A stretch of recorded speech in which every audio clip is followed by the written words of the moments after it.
సహోదరులారా సహోదరులారా మీ అందరికీ ప్రభు నామంలో మరి ఒకసారి నా స్నేహ వందనాల్ని తెలియజేస్తున్నాను.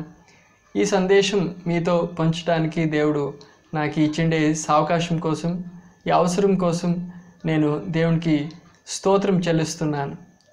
ఈ సందేశం ద్వారా మీతో నేను క్రీస్తు దగ్గరికి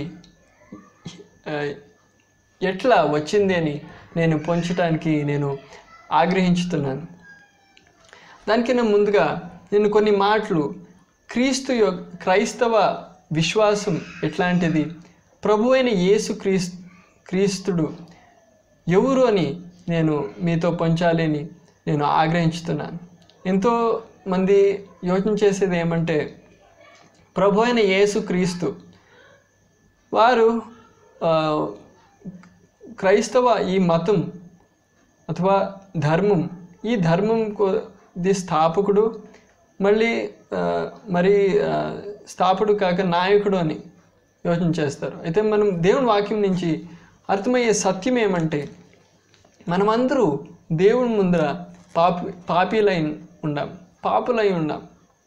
ఈ పాపి అయిన ఈ అవస్థలో ఉండేటప్పుడు మన ముందర ఒక శిక్ష ఉంది, ఒక దండన ఉంది.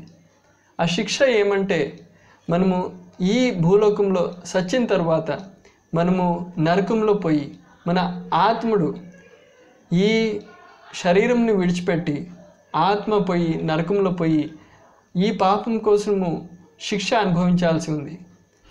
నిత్యంగా యాపద్దు ఆరిపోయే ఆ అగ్గిలో కాల్చబడాల్సి ఉంది.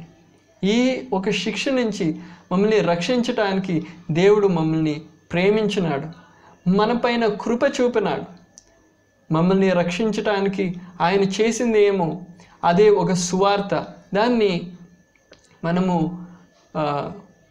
సువార్త అంటాం, ఎందుకంటే అది ఒక శుభ సందేశం, అది మంచి వార్త. మీరు ఒక వేళ అనుకోండొచ్చు, మీరు పాపి కాదు అని, మీలో పాపం లేదు అని. అయితే దేవుని వాక్యం చెప్పేది, నీతివంతుడు ఒకడు లేడు, అన్ని మనుష్య జాతి పాపి. ఎందుకంటే మీరు పాపం చేసేదాని నుంచి కాదు మీరు పాపీలు అయ్యేది, మీలో పాపం ఉండేదాని నుంచి మీరు పాపం చేయటానికి మీకు ఆగ్రహం వస్తుంది, మీరు పాపం చేస్తారు. మీలో ఉండే పాప స్వభావం కాబట్టి మీకు సుಳ್ಳು చెప్పడానికి, ఇది అబద్ధం చెప్పడానికి మీకు ఇష్టం వస్తుంది, మీకు ఆశ వస్తుంది, మీరు మోసం చేస్తారు. ఇదన్నీ చేయడానికి మీరు ఎవరును మీకు నేర్పించే అవసరత లేదు, మీరే ఈ తప్పు పనులు చేస్తారు. ఈ స్వభావం మీలో ఉంది. ఈ స్వభావం ఉండేదాని నుంచి మీలో పాపం ఉంది అన్నమాట. ఈ పాపం ఉండేదాని నుంచి దేవుడు మీకు శిక్ష ఇవ్వాలి. ఆ శిక్ష గురించి నేను చెప్పినాను. నరకంలో పోయి మీ ఆత్మ నిత్యంగా యాతన అనుభవించాలి, కాల్చబడాలి. ఒక శిక్ష నుంచి తప్పించటానికి దేవుడు ఏం చేసినాడు, ఈ రోజు కింద సుమారు 2000 సంవత్సరం వెనుక దేవుడు మనుష్య రూపంని ధరించి ఈ భూలోకంలో వచ్చి మీకోసము నా కోసము మీ దండన, మీ ఆ శిక్ష స్వంతం పైన తీసుకొని మీకోసం ఒక బలి అయినాడు, ఒక యాగమైనాడు.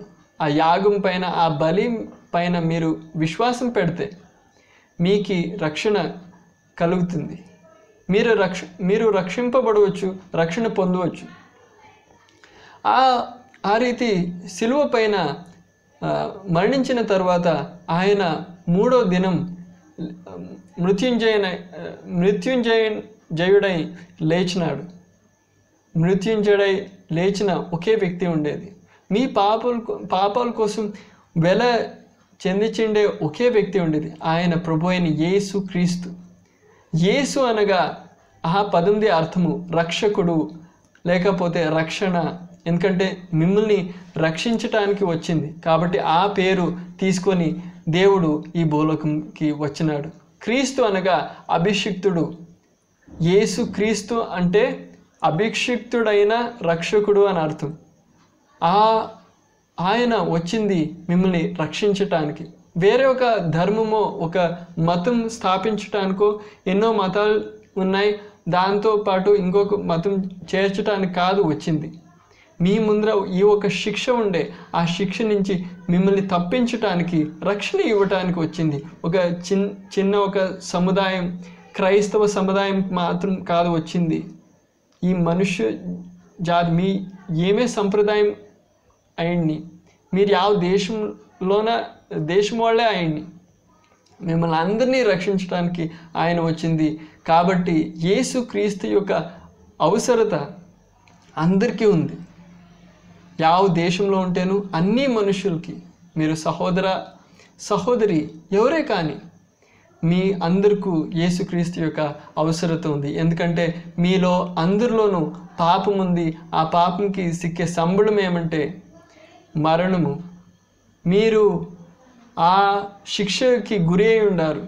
ఆ శిక్ష నుంచి తప్పించుకోవాలి, ఆ రక్షణ పొందాలి అంటే యేసుక్రీస్తు యొక్క మార్గం తప్ప వేరే ఒక మార్గం లేదు. ఆయన పైన ఆయన నడిపిన యాగం, జరిగించిన ఆ యాగం పైన మీరు విశ్వాసం ఉంచినట్లయితే మీరు రక్షణ పొందవచ్చు. 3వ దినం లేచినాడు అని విశ్వాసం ఉంచినట్లయితే మీరు రక్షణ పొందవచ్చు. ఇది అయింది యేసుక్రీస్తు మన భూలోకంకి వచ్చిన ఉద్దేశం. యేసుక్రీస్తు ఒక మతంని ఇవ్వటానికి కాదు వచ్చింది. యేసుక్రీస్తు యొద్దకి మీరు రండి అని నేను ఆహ్వానం చేసేటప్పుడు ఒక మతంకి రండి అని కాదు నేను ఆహ్వానం చేస్తుండేది. మీ ముందర ఒక పెద్ద ప్రమాదం ఉంది, ఒక పెద్ద అపాయం ఉంది. ఆ అపాయం, ఆ ప్రమాదం నుంచి మీరు రక్షణ పడాలి, మీరు తప్పించుకోవాలి. వేరే ఒక దావ లేదు. రేపు మీకు దొరుకుతుందో లేదో అని తెలియదు. ఈరోజే మీరు రక్షణ పొందండి అని నేను ఆహ్వానం చేస్తున్నాను. నా అనుభవం, నేను రక్షింపబడ్డాను, నేను ఎట్లా ప్రభు అయిన యేసుక్రీస్తు యొద్దకి వచ్చినానని మీతో పంచుకోవాలని నేను ఆశపడుతున్నాను. దానికన్నా ముందుగా దేవుని వాక్యం నుండి ఒక వచనం చదవటానికి నేను కోరుకుంటున్నాను. రోమా 5వ అధ్యాయం 8వ వచనం చదువుకుందాం. రోమా 5:8. అయితే దేవుడు మన ఎడల తన ప్రేమను వెల్లడిపరుచుచున్నాడు. ఎట్లనగా మనమింకను పాపులమై ఉండగానే క్రీస్తు మన కొరకు చనిపోయెను. క్రీస్తు మన కొరకు చనిపోయినది ఎప్పుడు? మనము మంచివారు అయి ఉండేటప్పుడు కాదు, మనము పాపులు అయి ఉండేటప్పుడే. మనం ఎప్పుడు పాపులై ఉంటుంది, ఆ ఒక అవస్థలోనే దేవుడు మమ్మల్ని ప్రేమించినాడు మన కోసం. మనము నరకం పోతున్నారు, దేవా మనము నరకం పోతున్నాము, మమ్మల్ని రక్షించండి అని మనము ప్రార్థన చేయకపోయినా దేవుడు కృప చూపే మమ్మల్ని ప్రేమించి మమ్మల్ని రక్షించడానికి ఆయన ఈ భూలోకంకి మనుష్య రూపాన్ని ధరించి మన కోసం యాగమైనాడు. ఆ వేళ మనము భక్తి చేస్తూ ఉండలే, మనము మన ఇష్టం కొద్దీ మనము జీవించుతా ఉండి, మనకేం ఇష్టమైతే ఉందో అట్లా జీవించుతా ఉండి, మనం దేవుణ్ణి వెతుకుతూ ఉండలే. కాబట్టి దేవుని ప్రేమ, దేవుని కృప మనము సిలువ పైన మనం చూడవచ్చు. నా అనుభవం మీతో పంచుకోవాలి అని ఆశపడుతున్నాను. నేను పుట్టింది పెరిగింది అన్ని బెంగళూరులో, కాబట్టి నా తెలుగు అంత మంచిది కాదు. మీ తెలుగు నా తెలుగు కాదు. ఎందుకంటే మనం తెలుగు వాళ్ళే, మనము ఇంట్లో మాట్లాడేదన్నీ తెలుగునే. అయితే మన తెలుగు కన్నడ భాషతో మిశ్రితమైండే ఒక తెలుగు. కాబట్టి నా తెలుగుని అయ్యేంత నేను సరి చేసుకునేదానికి ప్రయత్నించుతున్నాను. అయితే కూడా నా తెలుగు పర్ఫెక్ట్ కాదు అని నాకు తెలుసు. అయినా కూడా మీకు ఈ సందేశం అందించాలి అని నేను కోరుకుంటున్నాను. కాబట్టి నేను ఇది మీతో పంచుతున్నాను. అట్లా నేను బెంగళూరులో పుట్టి పెరిగింది. మనము విగ్రహాల్ని పూజించేవాళ్ళం, మనము క్రీస్తు లేక ఉండేవాళ్ళం. ఆ ఒక అవస్థలో నా తల్లిగారు వారు నర్స్ అయి ఉండ్రి, వాళ్ళు పనిచేస్తూ ఉండ్రి. అప్పుడు మన జీవితంలో చాలా ఇబ్బందులు వచ్చాయి. డబ్బులు లేక అయిపోయినాయి, చాలా అప్పులు అలాంటి తొందరలు వచ్చాయి. అప్పుడు మా తల్లిగారు తీర్మానం చేసి వారు విదేశం పోయినారు, కువైట్ దేశంకి పోయి అక్కడ పని చేసేకపోయినారు. అక్కడ వారు ప్రభు యొద్దకి వచ్చి రక్షణ పొందారు. ప్రభు అయిన యేసుక్రీస్తు యొక్క మార్గంకి అక్కడ వారు వచ్చారు. వచ్చి వారు బాప్తిస్మం తీసుకున్నారు. దాని తర్వాత కొద్ది సమయం తర్వాత నా తండ్రి గారు కూడా బాప్తిస్మం పొందారు. వారు రక్షణ పడ్డారు, బాప్తిస్మం పొందారు. ఆ సమయంలో నేను చిన్న ఒక పిల్లోడేంటి. అప్పుడు మా అమ్మగారు నాకేమి ఈ విషయాల గురించి చెప్పడానికి ఒక అవస్థ ఉండలే. రక్షణ పొందేది ఎట్లా, దేవుడు ఎవరు, ఇదన్నీ నాకు అర్థమయ్యే ఒక వయసు కాదు కాబట్టి నాకేమీ తెలిసిండలే. ఆ ఒక సందర్భంలో నాకు చాలా యానుగులు అంటే చాలా ఇష్టం ఉండే. అప్పుడు యానుగులది బొమ్మలు ఎత్తుకొని నేను ఆట ఆడుతూ ఉంటే, కాబట్టి నాకు గణేష్ది పండుగ వచ్చేటప్పుడు గణేష్ది విగ్రహం తీసుకొని ఆటలాడుతూ ఉంటే, పూజ ఏ రోజు నేను చేయలే, అయితే ఆటలాడుతూ ఉంటే, అట్లా ఆటలాడుతూ ఉండేటప్పుడు ఒక దినం ఒక దేవుడు నాకు ఒక దర్శనం ఇచ్చినాడు. ఇంతవరకు వేరే ఒక దర్శనం నాకు దొరకలే. అయితే ఒకే ఒకసారి నా జీవితంలో ఒక దర్శనం నేను చూస్తే, నేను చిన్నప్పుడు ఉండేటప్పుడు. ఆ సందర్భంలో మా తల్లిగారు కువైట్ నుంచి ఇండియాకు వచ్చిండ్రి, బెంగళూరులోనే ఉండ్రి. నేను ఇట్లా ఆటలాడుకున్న తర్వాత నేను గదికి వెళ్తే, ఆ గది లోపల లైట్ ఉండలే, పూర్తి చీకటిగా ఉండే. ఆ చీకటిలో ఒక వాల్ పైన గాడ్ పైన ఒక బోర్డ్ వేసిండ్రి, బైబిల్ది ఒక వర్స్ రాసిండే, ఒక ప్రింట్ అయిండే ఒక బోర్డు ఉండే. దానిపైన ఒక డిజైన్ ఉండే, ఒక పూల్ది డిజైన్. ఆ పూల్ది డిజైన్ పైన ఒక వ్యక్తి కనిపించేది. ఆ వ్యక్తిది ముఖం నాకు కనిపించలే, శరీరం పూర్తి, ముఖం పూర్తి, అన్నీ పూర్తి వెలుగు, నాకేమి కనిపించలే. అయితే రూపం పూర్తి ఒక మనుషుని వలె ఒక రూపం ఉంది. ఆ ఒక చిన్న రూపం ఆ డిజైన్ పైన కనిపించేది. ఆ రూపం ఇంకా పెద్దదైతే ఉంది, నాకు దగ్గరగా వస్తుంది. ఇట్లా దగ్గరకు వచ్చేటప్పుడు ఆ రూపంది వెలుగు నుంచి పూర్తి ఈ గది పూర్తి వెలుగుతో నింపబడుతుంది. దాన్ని చూసేటప్పుడు నా కళ్ళు ఇట్లా తెరుచుకున్న, ఆయన నోరు తెరుచుకొనింది. నాకు భయం వచ్చింది. నేను నడుగుతా నేను కిరుచుకున్నాను, కేకలేసాను. కేకలేసేటప్పుడు కిరుచుకునేటప్పుడు నేను అమ్మ అప్ప అనే స్వాభావికంగా కిరుచుకునే వలసిండే. అయితే నాకు ఆశ్చర్యం అయింది ఏమంటే, నేను కిరుచుకునేటప్పుడు, నేను నోరు తెరిచేటప్పుడు జీసస్ అని కిరుచుకున్నాను, జోరుగా కిరుచుకున్నాను. మా తల్లిగారు వేరే ఎక్కడో ఉండి వారికి వినబడే, వారును పరిగెత్తి వచ్చి అడిగిరి ఏమయ్యరా అని. నేను పూర్తి భయంతో ఉండి అల్లాడుతూ ఉంటే, అప్పుడు నేను చెప్పలేను. కొంచెంసేపు అయిన తర్వాత నేను చెప్తే, ఇట్లా నాకు ఇంగ్లీషు ఆ దినము తెలిసిండ్లే. ఆ ఒక వయసులో నేను యేసు ప్రభు గురించి ఏమీ వినిండ్లే. ఆ ఒక సందర్భంలో నా నోరు నుంచి జీసస్ అని, యేసు ప్రభు యొక్క నామం ఆంగ్ల భాషలో వచ్చింది. ఒక పెద్ద ఆశ్చర్యం. ఆ దర్శనంని చూస్తే ఆ రోజు నుండి నాకు ఒక అనుభవం, నాకు ఒక యోచన, ఇట్లా తలంపు వచ్చింది. నేను వేరే పిల్లోళ్ళ తర కాదు, నేను ఒక ప్రత్యేకమైన ఒక వ్యక్తి, విశేషమైన ఒక వ్యక్తి. దేవుడు నన్ను ఏర్పరచుకుని ఉన్నాడు అని నాకు ఒక అనుభవం. అది కాక నా చిన్నప్పుడు ఆ సమయంలో నేను ప్రార్థన చేసేటప్పుడు, నా కుటుంబంలో పరివారంతో ప్రార్థన చేసేటప్పుడు నేను ఇట్లా ప్రార్థన చేస్తామంటే, హార్వెస్ట్ జాస్తి ఉంది, పని చేసేవాళ్ళు తక్కువ, ప్రభువా పని చేసేవాళ్ళని పంపు. ఆ దేవుని వాక్యంలో ఉండే వాక్యం బట్టి నేను ప్రార్థన చేస్తూ ఉంటే, అప్పుడు మా తల్లిగారికి అందరికీ ఆశ్చర్యం అవుతా ఉన్నాను, ఇంత చిన్నోడికి ఇంత తెలుగు ఎట్లా అని ఆశ్చర్యమవుతాడు. ఇదన్నీ చూసి నాకు ఒక తలంపు ఇంకా ఎక్కువైతా పోయా. నేను దేవునికి ఏర్పరిచినవాడు, ఏర్పరిచినబడినవాడు అని నాకు ఇంకా స్పష్టంగా అయిపోయా. దాని తర్వాత నేను యువకుడైన తర్వాత నేను కువైట్కి పోతే నా తండ్రి గారు మా అక్కగారు అందరూ కువైట్కి చేరుకున్నాము. అక్కడ మనము చదువుకునే దానికోసం మనం అక్కడ చేరుకున్నాం.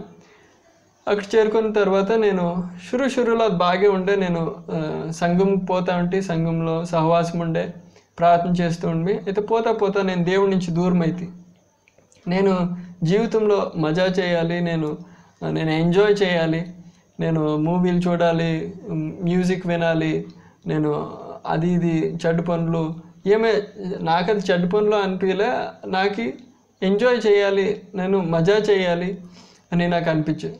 అట్లా ఉండేటప్పుడు నేను దేవుడి నుంచి ఇంకా దూరం అవుతా పోతే, నేను చర్చికి పోయేది ఆపేస్తే, నేను నిలిపేస్తే, ఆమెకి మన తల్లిదండ్రులు మాట వినేది విడిచిపెడితే, వాళ్ళతో మాట్లాడేది విడిచిపెట్టిస్తే అని నేను చెప్తే, ఇంకమీట నేను తెలుగులో మాట్లాడను, వేరే ఏ ఒక భాషలోనూ మాట్లాడను, నేను ఇంగ్లీష్లో మాత్రం మాట్లాడతాను అని. అంటే నా పేరు గుణశేఖర్ అని. అయితే నేను చెప్తే, ఇంకమీట నా పేరు గేబ్రియల్ స్పార్క్స్, నాకు ఒక ఇంగ్లీష్ పేరు కావాలి, నాకు ఈ ఇండియన్ పేర్లు నాకు వద్దు అని.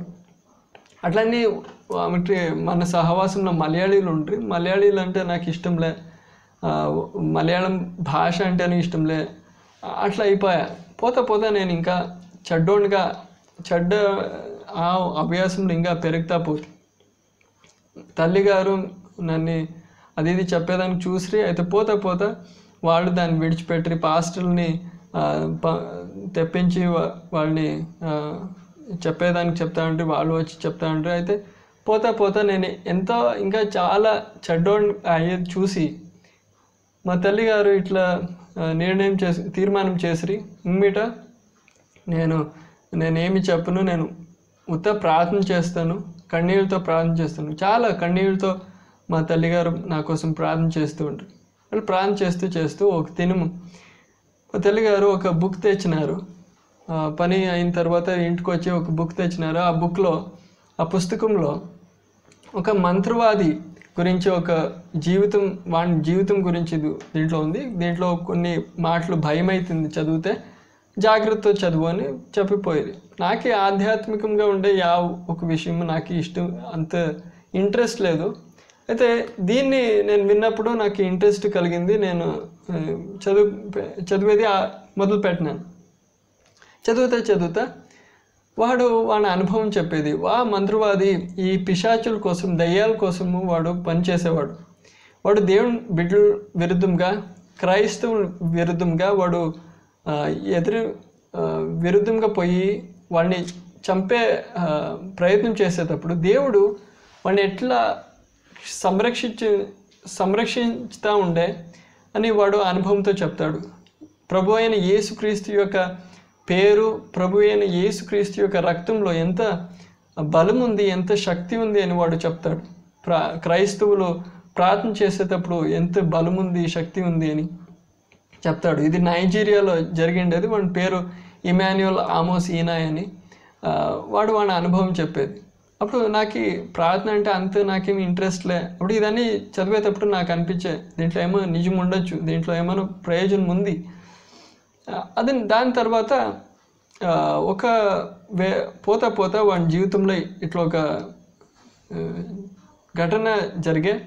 దేవుడు వానికి ఒక దర్శనం చూపెట్టి, స్వర్గము నరకంది దర్శనం చూపెట్టి ఆయనకు చెప్పే, ఇది నీ చివరి అవసరము, వేరే అవసరం నీకు దొరకవు, ఇది నీ చివరి అవసరము. నువ్వు ఇప్పుడు మళ్ళీ వెళ్ళి నువ్వు దయ్యాలనే సేవించితే, పూజించితే, వాళ్ళనే వెంబడించితే నువ్వు ఈ లోకంలో హాయిగా ఉంటావు. అయితే కొనాలో చివరిగా నువ్వు చచ్చిన తర్వాత నువ్వు ఈ నరకంకి వచ్చి చేరుతావు, ఈ నరకంలో కాల్చబడతావు, నిత్యంగా కాల్చబడతావు. లేక నువ్వు నన్ను వెంబడించితే, నువ్వు ఈ దయ్యాల్ని విడిచిపెట్టి, దయ్యంని విడిచిపెట్టి నువ్వు నన్ను వెంబడించితే నీకు శ్రమలు కలుగుతాయి. అయితే నేను నీతో ఉంటాను, నీకు సహాయం చేస్తాను. చచ్చిన తర్వాత ఈ భూలోకంలో నీ జీవితం గడిపిన తర్వాత నువ్వు స్వర్గంకి వచ్చి నువ్వు నాతో నిత్యంగా ఉండొచ్చు, ఆనందించవచ్చు అని ఇది చివరి అవసరత అని చెప్పినాడు. అట్లా ప్రభు వానికట్లు చెప్పేటప్పుడు నాకేనో అనిపించే ఇది నా చివరి అవసరము అని అట్లా నాకు అనిపించే. అప్పుడు ఇది దాని తర్వాత దీన్ని ఏమీనూ నేను ఎవరితోనూ పంచుకోలే.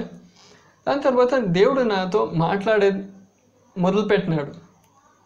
నా చెవుల్లో శబ్దము వినిపించట్లే, అయితే నా మనసులో తలంపులు వస్తూ ఉన్నాయి.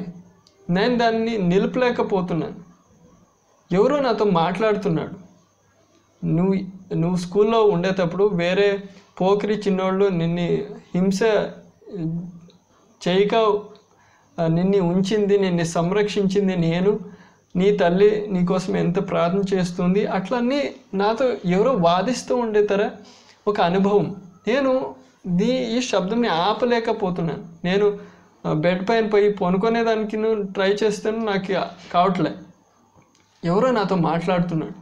అది ఎవరితోనూ దీన్ని నేను పంచుకోవాలి. 2-3 దినాలు అయిన తర్వాత, 2-3 రోజుల తర్వాత మా ఇంట్లో ఒక ప్రేయర్ ఉండే, ఒక ప్రార్థన కూటం ఉండే. ఆ ప్రార్థన కూటంలో నేను కూకోను. నేను వేరే ఒక గదిలో వేరే ఒక భాగంలో నేను పనుకోండేటప్పుడు వీరిది ప్రార్థన, వీరిది పాటలు అదన్నీ నాకు వినిపిస్తూ ఉండే. వినిపించేటప్పుడు నాకు దాని ద్వారాను, వాళ్ళ ప్రార్థన, వాళ్ళ పాటల ద్వారాను దేవుడు నాతో మాట్లాడుతూ ఉండే. ప్రార్థన అవన్నీ అయిన తర్వాత అందరూ పోయిన తర్వాత మా ఇల్లుని అరేంజ్ చేస్తూ ఉండే అమ్మ యొద్దకు నేను పోయేసి నేను కన్నీళ్ళతో ఇట్లా చెప్పినాను. కన్నీళ్ళు నా కళ్ళ లోపల ఉండే. అప్పుడు నేను ఇట్లా అడిగినాను, అమ్మ నేను ప్రభు యొద్దకు వస్తే ప్రభు నన్ను స్వీకరించుతాడా? నేను ఎంత చెడ్డోడు, ఎంత గలీజ్గా ఎంత డర్టీగా ఉండేవాడు, ఎంత పాపి అయి ఉండేవాడు నేను. నన్ను దేవుడు స్వీకరించుతాడా అని నేను అడిగినాను. అప్పుడు మా తల్లిగారికి చాలా ఆశ్చర్యమైంది. ఖచ్చితంగా దేవుడు స్వీకరించుతాడు కొడుకు అని అట్లా మా తల్లిగారు చెప్పినారు. ఆ రోజు నుంచి ఒక పెద్ద మార్పు నా జీవితంలో వచ్చింది. కొత్తగా పుట్టడం ఏమి అని నాకు అంతవరకు నాకు అర్థమైంది. ఆ రోజు నాకు అర్థమై కొత్తగా పుట్టడం అనేది ఏమి అని, జన్మించటం ఏమి అని. కొత్తగా మనము పుట్టేటప్పుడు మన లోపల ఒక స్వభావం కలుగుతుంది. ఆ రోజు నుంచి నేనేం ట్రై చేయలే మంచోడు అయ్యేదానికి, నా చెడ్డ స్వభావం అలవాట్లని మార్చుకోవడానికి నేనేమి ప్రయత్నం చేయలే. ప్రయత్నం చేయగానే దేవుడే నాలో ఒక పెద్ద మార్పు, వ్యత్యాసం కలుగచేసే. అదే కొత్త అప్పుడు యేసుక్రీస్తు ఈ భూలోకంకి వచ్చింది ఈ రక్షణ, ఈ సంతోషం, సమాధానం ఇవ్వటానికి, దేవునితో ఉండే ఆ బంధం, ఆ సంబంధం మనకి ఇవ్వటానికి. ఒక మతం, కొత్త ధర్మం మనకి ఇవ్వటానికి కాదు. ఇది మనం అర్థం చేసుకోవాలి. నా సహోదర సహోదరి, మీరు ఎవరే అయిండొచ్చు, ఈ సందేశం వినేటప్పుడు మీరు అర్థం చేసుకోండి. ప్రభు అయిన యేసుక్రీస్తు మీ కొరకు, నా కొరకు, మన ఒక్కొక్కరు కొరకు వచ్చి సిలువ పైన యాగమైంది. అది మీ కొరకై యాగమైంది. మీరు ఆయన పైన విశ్వసించినట్లయితే, ఆ రోజు నేను విశ్వసించినాను, ఆ రోజు నుంచి ఒక పెద్ద నాకు క్షమాపణ దొరికింది. నాకు పూర్తి ఒక పెద్ద ఆనందము, ఒక సమాధానము, నాకు ఆపద ఉండలేక ఉండే ఒక సమాధానం, సంతోషం నాకు దొరికింది. అది ఎక్కడి నుంచి వచ్చినో నాకు తెలియట్లేదు. అట్లా ఒక అనుభవం అది మీదిను కావచ్చు. దాని తర్వాత దేవుడు ఇంతవరకు నమ్మికస్తుడై ఉన్నాడు, ఫెయిత్ఫుల్ అయి ఉన్నాడు, ఇంతవరకు నన్ను నడిపినాడు, ఇంతవరకు నా చెయ్యి విడిచిపెట్టలే. దాని తర్వాత నేను 12th అయిండే ఆ సమయంలో. దాని తర్వాత నా 12th అయిన తర్వాత కాలేజీకి పోవాలి దాని గురించి నేను ఆలోచన పొందటానికి నేను ప్రార్థన చేస్తూ ఉంటే 1 సంవత్సరం అయిన తర్వాత దేవుడు నన్ను పూర్ణ పరిచర్య కొరకు సేవ కొరకు నన్ను పిలిచే ఆ పిలుపు దొరికిన తర్వాత నేను పరిచర్య కొరకు నేను ట్రైనింగ్ కోసం నేను నార్త్ ఇండియాకి పోతే నార్త్ ఇండియాలో ట్రైనింగ్ అయిన తర్వాత నేను మైసూర్కి వస్తే బెంగళూరుని విడిచిపెట్టి మనమందరూ మైసూర్లో సెటిల్ అయినా మైసూర్లో సేవ్ చేయడానికి పరిచర్య చేయడానికి ఇంతవరకు దేవుడు సహాయం చేసి ఇంతవరకు దేవుడు నడుపుతున్నాడు. నా అనుభవం నుంచి మీకు నేను చెప్పాలని ఆశపడే మాట ఏంటంటే ప్రభు అయిన యేసుక్రీస్తు ఈ భూలోకంకి వచ్చింది ఒక చిన్న సముదాయం కోసం మాత్రం కాదు, క్రైస్తవుల కోసం మాత్రం కాదు.